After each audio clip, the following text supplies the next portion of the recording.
For the audience and the people who don't know about you, tell us a little bit about yourself and tell us a little bit about what ADPlist is. So my name is Felix, and I am born and raised in Singapore. I'm currently a design lead at GoTrade, a Y-Combinator startup, helping people to sort of trade US stocks from Southeast Asia. And I'm also the co-founder of the Amazing Design People List, a global community to help to connect designers with mentorships and job opportunities all around the world. And we are actually one of the fastest and largest growing design communities in the world today. I see a lot of posts on LinkedIn about people joining as a mentor on ADP list. And I've seen a few testimonials as well where people have found a lot of value.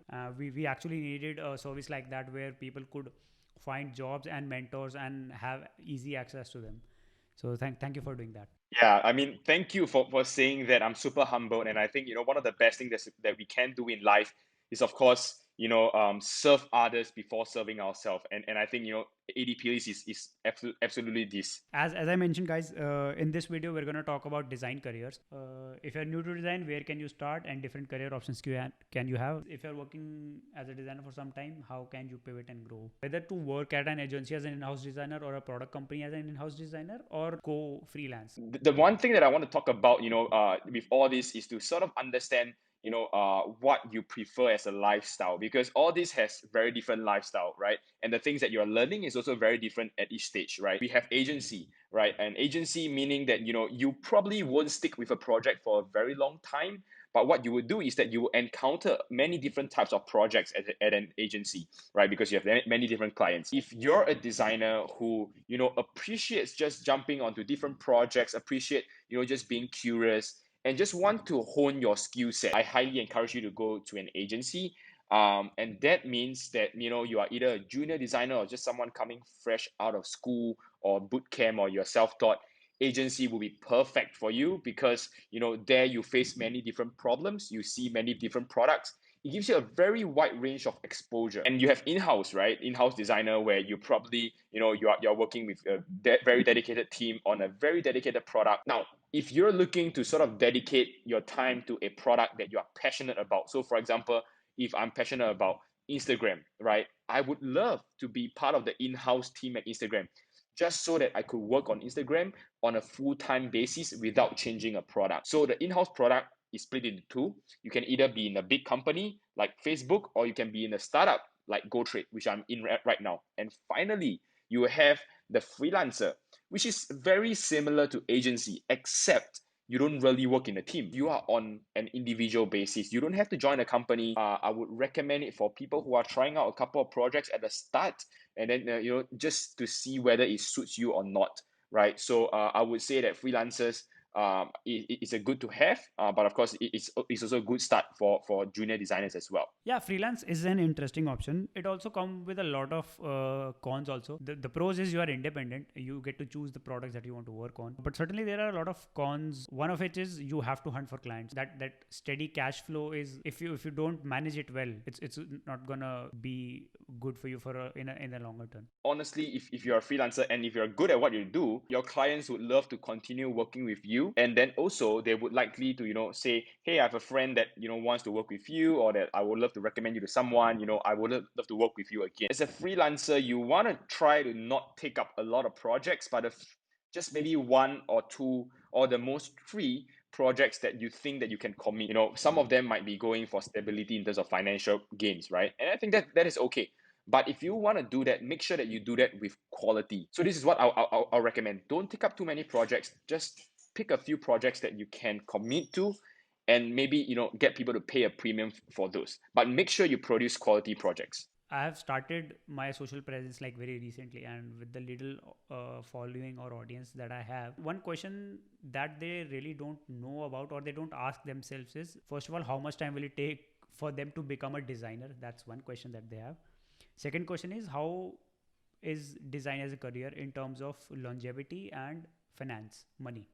Becoming a designer is a lifelong learning journey. There is no one point or like a line where you can say, hey, I am a designer right now. Most importantly, get a design mentor to sort of guide you through your decisions. Now, to your second question that I think will be really interesting, what is the longevity of a designer? So I understand that, in an Asian kind of like culture, especially in India, right? Where the parents want, their kids to be like doctors or lawyers and engineers and stuff like that, because it's very stable. It is very similar for designers, and in fact, it might be even be better. If you look at designer, as you grow, as a product designer, you start to realize that you are a generalist. That is what we call it. There's UX design, there's UI design, there's motion design, UX research. There is just a lot of things. I'm not even mentioning everything. If you just realize that there's so many different paths for you to take, you can actually choose to specialize in one of those things, and you can actually go into different expertise really, really seamlessly. Now, as compared to a different career path like a doctor, say, Manav, you were to specialize in neuroscience, and neuroscience takes you 6 years to complete the course, right? It takes you 6 years to specialize in neuroscience. And after that, most likely you are going to be a neuroscientist or neuroscience doctor, right? Brain surgeon or whatever. And you can't actually change that profession without studying another 6 years. Whereas for designers, you can actually switch it, within a couple of months to something, because it is very correlated to what you're doing. That is the longevity of the career. Now we want to talk about, how long can that last. There is like a junior designer. That's a first start. You can start off as an intern. You can get promoted to a junior designer. You can then, a couple of years later, you can go into a senior designer, and there's a few stages of senior designer.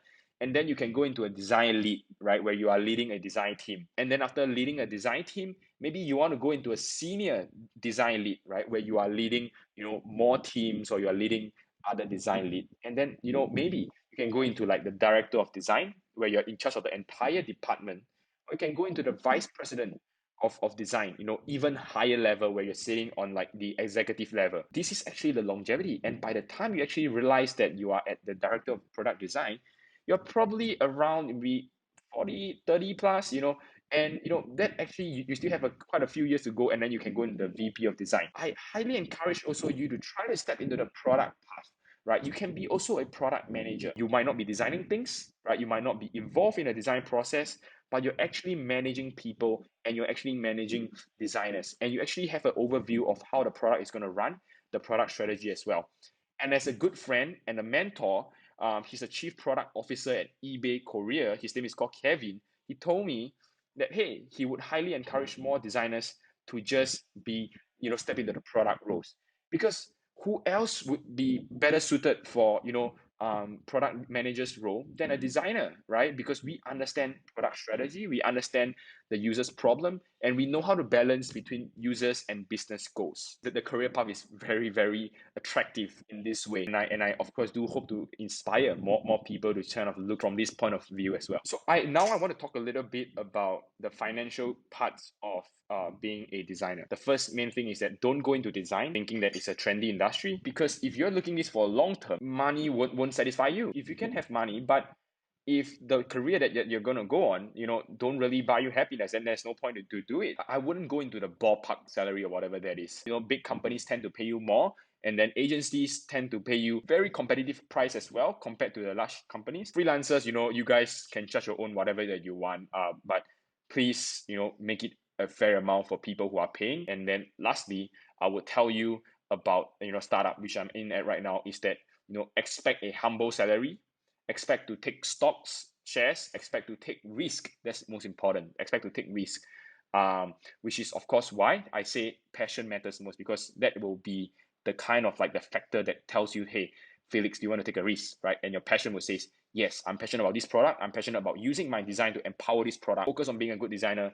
Everything else will take care of by itself. Well, you mentioned that if you want to do design, make sure you're doing design because of a purpose and you're passionate about it. When I started design, I was not passionate about design. I just knew that design is something that I could do. It's been 3-4 years after which I have started to realize that there is a greater cause. You have to design for some things, like to solve a problem or to give a solution. Initially, people might not have that idea. How do they answer a question like this when someone advises them, if you want to be a designer, you have to understand that if you are passionate about design, or any other philosophical statement that is being thrown out? If someone asks you, what is your purpose in design, and you can't really answer them because you are here just because your friends are here, or because it's a cool industry to be in. There are people out there that are like that, but there is nothing wrong to be in the industry for whatever cool reason that is. It is saying that the work that I do matters. it is saying that my design can impact thousands, hundreds, if not millions and billions of lives someday.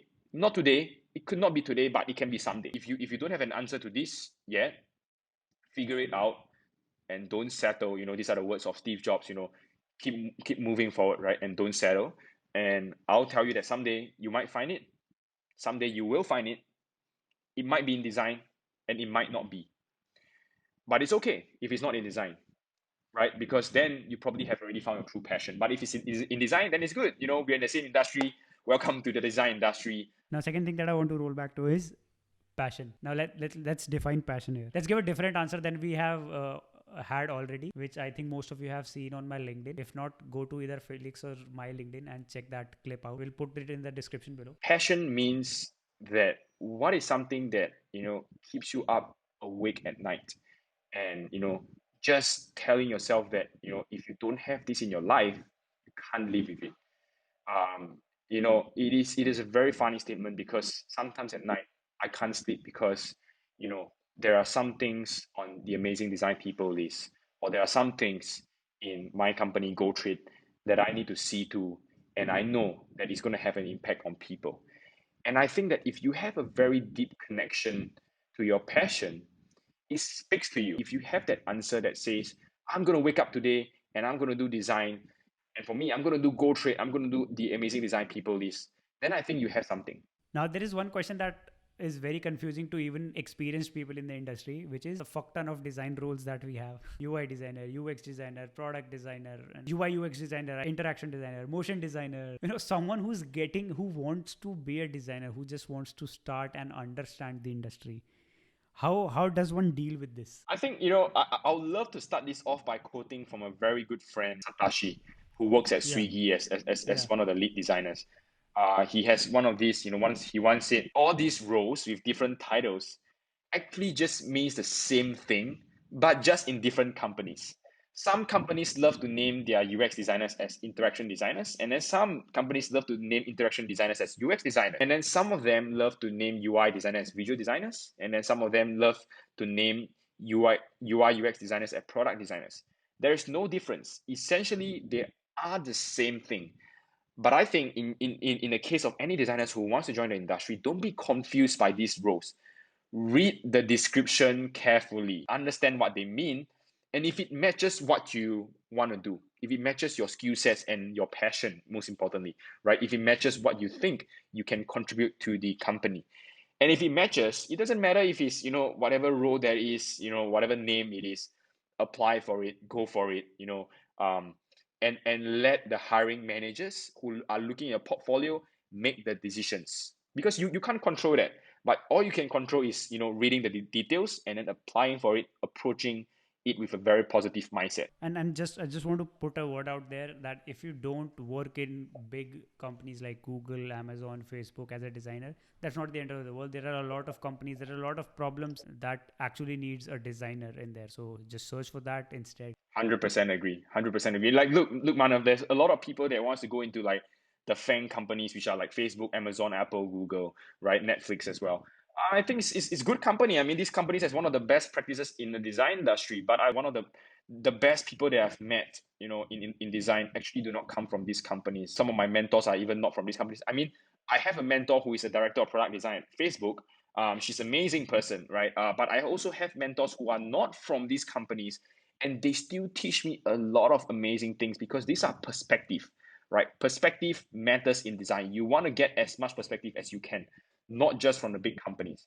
And that is what ultimately makes you a very holistic designer. And at the end of the day, your work matters, not the company that you work in. One more thing that I picked up from your previous answers are get a design mentor. I cannot agree less with it, because I never had a mentor for the first 2 years of my career, which is a very long time that you should not go without a mentor. I talk a lot about this, and I feel this is a very close thing that we need to discuss. Is there are a lot of people on Instagram where you can go and consume their content, right? And it's a micro content, you can consume it in like 10 seconds, and at the end of the day, some doesn't even have an actionable point. So how do you know that the person that you are thinking is your mentor, a digital mentor in this case, is a legit one, or the one that you should actually learn from?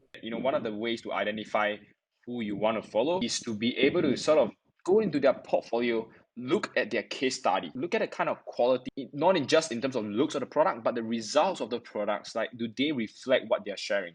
Always be ready to be open about, these kind of things, right? When you want to approach different mentors, provide different things, right? So some of them might be doing different things.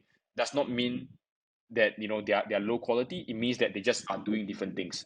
So don't make a judgment too quickly. Make sure that you just look at the mentor for the work that you're looking to get mentored on. So if you want to reach out to a mentor, ADPlist, .org is definitely the way to go for you to find these mentors for yourself as well. That's it, guys. If there are any more questions, you can put in the comments below, or so reach out to us, reach out to Felix, reach out to me, ask your questions. We'll be happy to help. Awesome. Thank you, Manav. Thank you. Thank you, Felix. Thank you for doing this, man. And we'll be releasing 2 more videos, so stay tuned to the series. All right. See you guys. Bye.